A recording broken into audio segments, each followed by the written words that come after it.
Many new founders think they need to land a huge grant before they get started, but actually your first £5,000 is a really important ballpark figure and the easiest to raise if you know where to look. So today I'll share example ways of finding that first 5,000 without endless forms or sleepless nights. There will be some form filling and that is part of funding, but let's see how we can make it as simple as possible. So the first place to look is your local community grants. Now, a lot of funders maybe don't know that there are infrastructure organisations called Council for Voluntary Service or voluntary action groups that operate in your area, and they can be your best friend here. So they're set up to support not-for-profit organisations such as charities and community interest companies and community groups, and they often share information about local funding, national funding as well. Sometimes they run grant programs themselves and they offer advice, sometimes training on governance, safeguarding and bid writing. So they act as a bridge between the not-for-profit sector, the third sector or voluntary community and faith sector, whatever you call it in your area. So they act as a bridge between the sector and the councils and the health bodies. So they make sure that you are in the loop when it comes to knowing what funding is available.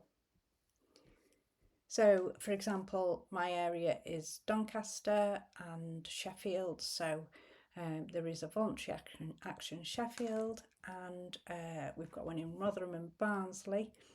And for Doncaster, the funding is really run through the local authority, so we have Well Doncaster. But if you have a look, maybe Google, or if you're into ChatGPT, and see what there is in your area. There are also access to small national grants such as the Community Fund's National Lottery Awards for All, or local councils sometimes have their own small community grants as well. And these are designed for small grassroots projects from £500 up to £20,000. So Awards for All is £20,000 now for a 2-year project. And the application forms, they do have questions on them. You can't get away without applying. Some funders will now request a video if you're not comfortable with doing an application form. And these funders care about your impact locally.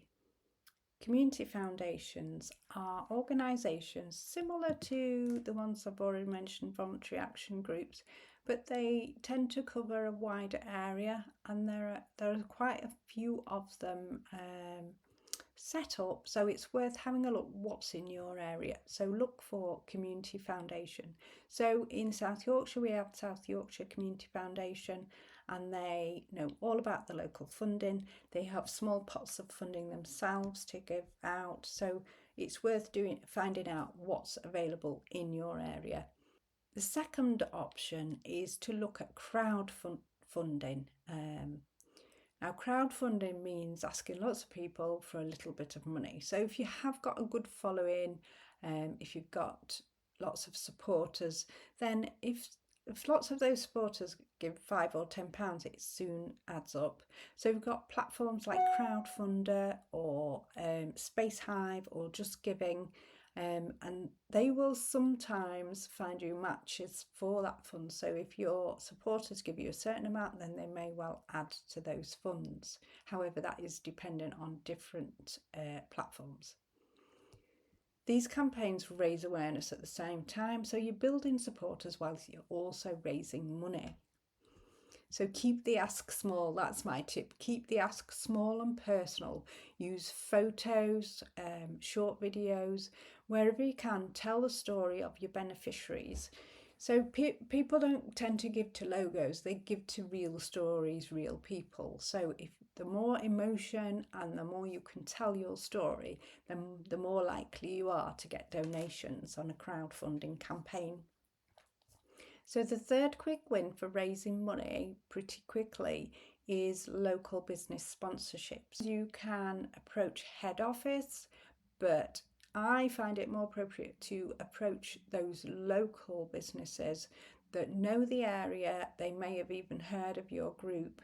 And so, for example, builders merchants, they have given it in the past.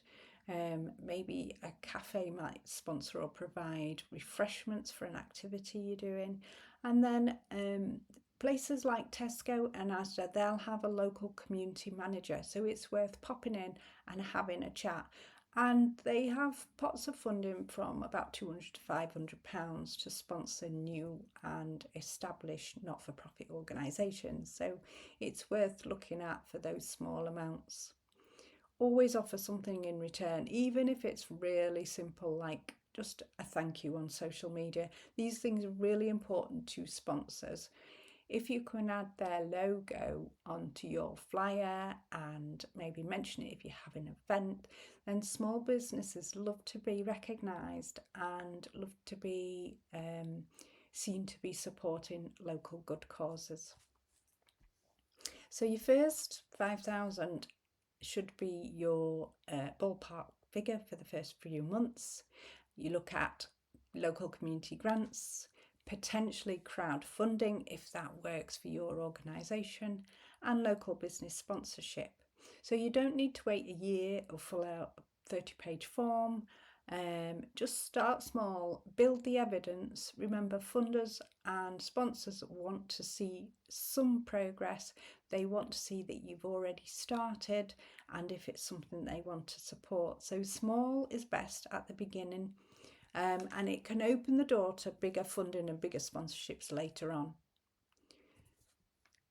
If you found this helpful, please like and subscribe and share it with a friend who's just starting out. It could save them months of frustration and waiting. Thank you for listening.